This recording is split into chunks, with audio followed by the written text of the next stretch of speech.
Hello, this is Allie with the Perception Trainers, author of The Perception Diet, and today I want to talk to you about listening to your body and intuitive eating. So this subject, I think, is confused. It's really confused, and most people are really confused about what listening to your body actually looks like and what it actually is, and what intuitive eating actually looks like and what it actually is. Okay, so a lot of people believe, either consciously or subconsciously, that if they were to actually listen to their body and just eat the foods that they craved or desired to eat and let go of all the diet dogma or whatever, that they would sit there and eat cookies all day or eat, lasagna all day, and they'd never eat fruits or vegetables ever again, or, that they'd spiral into some junk food diet and never to return. And I want to say that, to start off, I understand why people think that's the case, okay?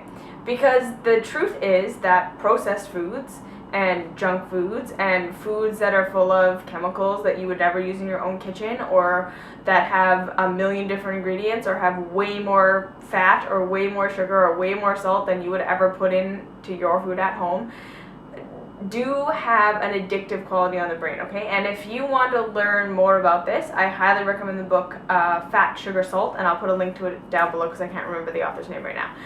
So I'm not saying that I buy into the whole, sugar is just as addictive as cocaine, but what I am saying is that it is absolutely true, and it is absolutely scientifically proven that these foods that are incredibly salty, incredibly full of sugar, incredibly high in fat, do have an addictive quality on our brains, because they're stimulating pleasure centers in the brain that normal food doesn't do. Okay? And so the first thing you need to understand is that when we're coming into this whole world of intuitive eating and listening to our bodies, you need to first understand that if your diet is predominantly made up of processed foods, or if you struggle to not eat processed foods, that you're starting from a place where you're not listening to your body when you eat those foods, okay? You need to understand that your brain is chemically addicted to them, okay? And so that's the first thing that I want to say about intuitive eating, is that if you feel like if you were to intuitively eat, that you would just eat pizza and cookies and cake and all that stuff and never eat another healthy food ever again, you need to understand that that's due to an addictive thing that's happening, okay? So the second caveat is that when you start to eat intuitively, and if you start to kind of follow the rest of the suggestions that I have here, initially you're not going to feel better not eating those foods, okay? Because you need to understand that, again, it's because there is an addictive thing going on, and because there is going to be an accumulation of things in your cells that your body was not able to fully process, that at first, when you start to eat healthy, it's going to actually feel worse. And this is just something that happens, okay? Because your body, again, you're not getting the hit that you need.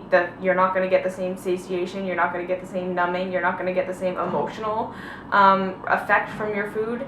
And you may have very uncomfortable physical symptoms that were being suppressed by that food that arise when you release it. So just to kind of, before we even get started on talking about listening to our bodies, that's the first thing you need to understand, is that when most people think they're listening to their bodies when they're eating ice cream, or listening to their bodies when they're eating a cheeseburger, what's happening is they are stimulating pleasure centers, and they are suppressing detoxification symptoms. And not that, again, that I believe that these foods are toxic in that you've got to be detoxing all the time. I don't believe that either, but what I'm saying is that these foods absolutely contain chemicals and contain levels of fat, sugar, and salt that our bodies are just not designed to handle, and they make us sick, okay? And so when you start to remove those things from your diet, those symptoms of releasing those chemicals and those things from your body are going to arise. And then when you eat that food again, it suppresses those symptoms, and that's why it can initially make you feel worse to let those foods go, and feel better when you eat them. So understand that first, okay?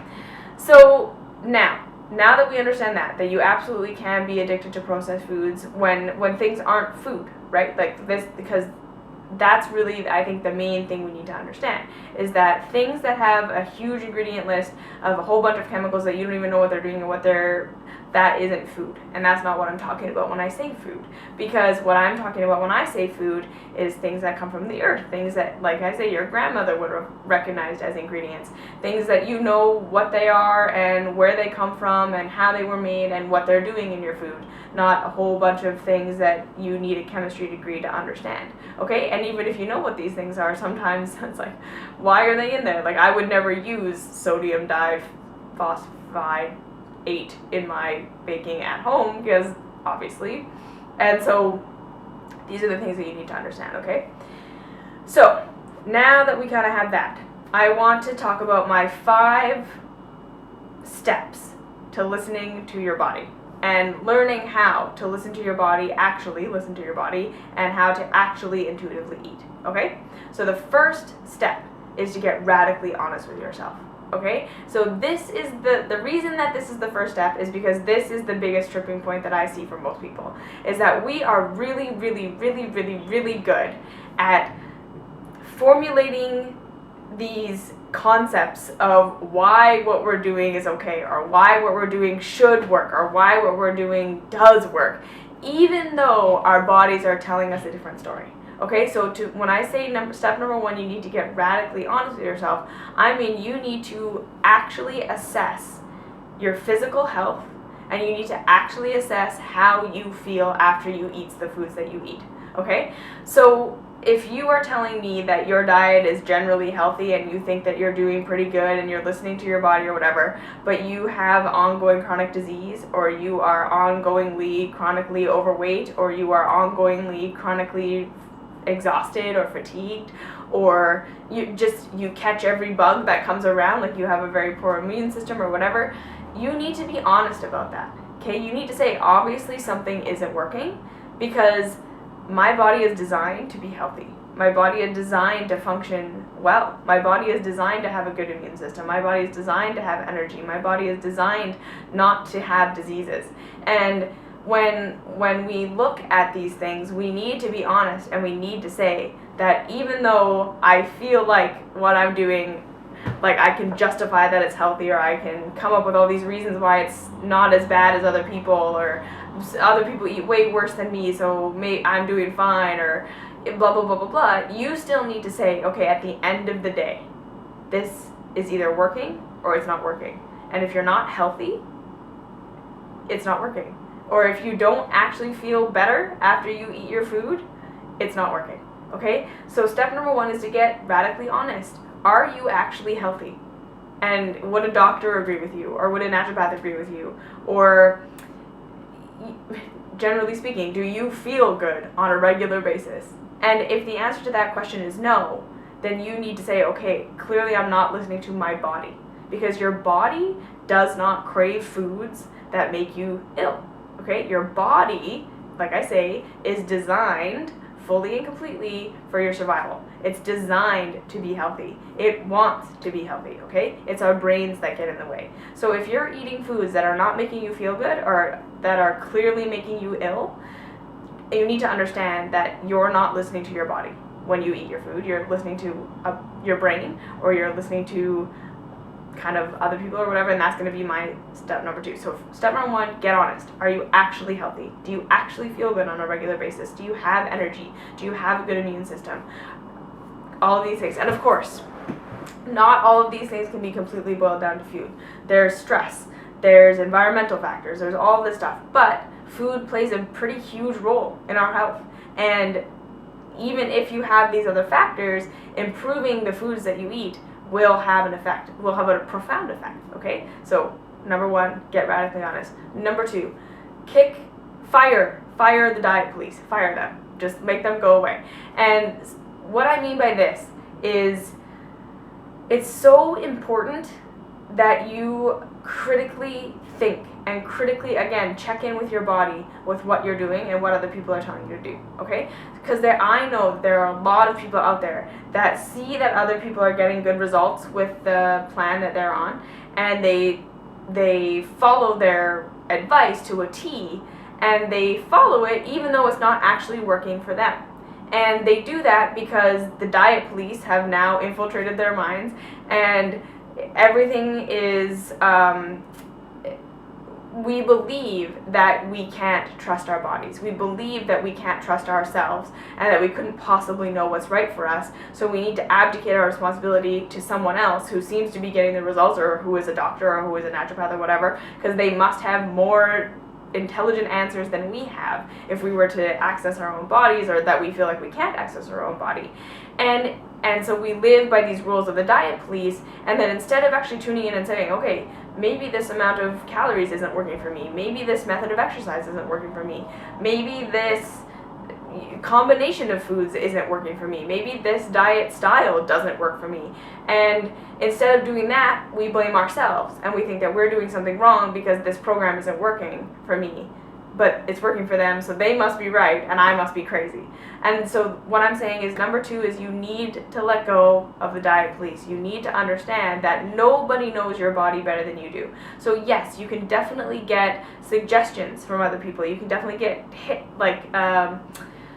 ideas and oh, this might work, or things to try, or whatever. But at the end of the day, you still have to weigh what you hear from other people against what actually works in your body. So again, like, this is tying in step 1, is being radically honest. Is it actually working for you, what the diet police are telling you? Or is it just a theory that should work that isn't actually working, okay?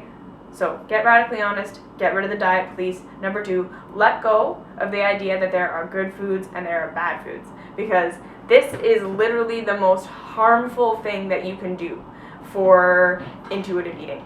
And this is because your brain cannot understand you labeling something that you need for survival as bad, and something that you need to feel guilty about, right? Your body and your brain are like, food is essential. You have to eat to survive. So when you label a food as bad, your brain is like, I have no idea how to handle that. That is not a thing. I have to eat. Food is not bad. Food is survival. So if you're labeling this food as bad, the only way that your brain can make sense of it is to label you as bad if you eat it, okay? And this is where guilt comes in, and this is where shame comes in. And again, like, this is kind of tied in with the diet police scenario. It's that if you label food as good and bad, automatically you set yourself up for a battle. You set yourself up for not being able to listen to your own body and not being able to fully understand what your body is telling you. So by letting go of labeling foods as good and bad, in place, I want you to put, how does this food make me feel? That's it. So it's not good or bad. So cookies are not bad, right? Oreos are not bad. They simply either make you feel how you want to feel, or they don't make you feel how you want to feel. Apples are not good. They simply make you feel how you want to feel, or they don't make you feel how you want to feel. And so long as you start to really check yourself on this foods you're labeling good and bad, and start to remove that and replace it with, how do I want to feel right now, and how is this food going to make me feel, and is that in alignment with how I want to feel, it just will blow open your whole world. And so then the 4th thing is, do not set limits. Do not set, I can have this food, I cannot have this food. Because the second you do that, you binge. Like, it's just, the second you tell yourself you can't have something, your brain goes into fight or flight mode, and it's like, I have to eat as many of these as possible because they're going away, or whatever. So literally, and even if you suffer with even kind of like binge eating and stuff like this, I want you to just do an experiment where you say to yourself, I'm allowed to have as much of whatever I want as I want. Again, the only caveat is that I have to pay attention to how it makes me feel. And again, the second you remove those labels, so I can eat as many Oreos as I want. There are a million Oreos in the world, and they're not going anywhere, and they're going to be here forever, so I'm not going to make any, they're not bad, and I can have as many as I want. How do I want to feel? Okay? So for the first couple of times, you might eat the whole box of Oreos. It could happen, right? You may, like, especially if you've been very, very restrictive in the past, the second you kind of remove those restrictions, you might go a little crazy at first. But the thing is, if you stick with it and you keep going with this, I'm not going to label food as good or bad, and I'm not going to tell myself that I can't have as much as I want, after that initial like, woo, yay, go crazy, like eat as many as you want, and after that initial thing, you're gonna tune in with how you feel, and you're gonna be like, you know what, eating all those Oreos didn't actually make me feel that good. And now that the idea that they're going away is not there, I now have this understanding that there will always be Oreos.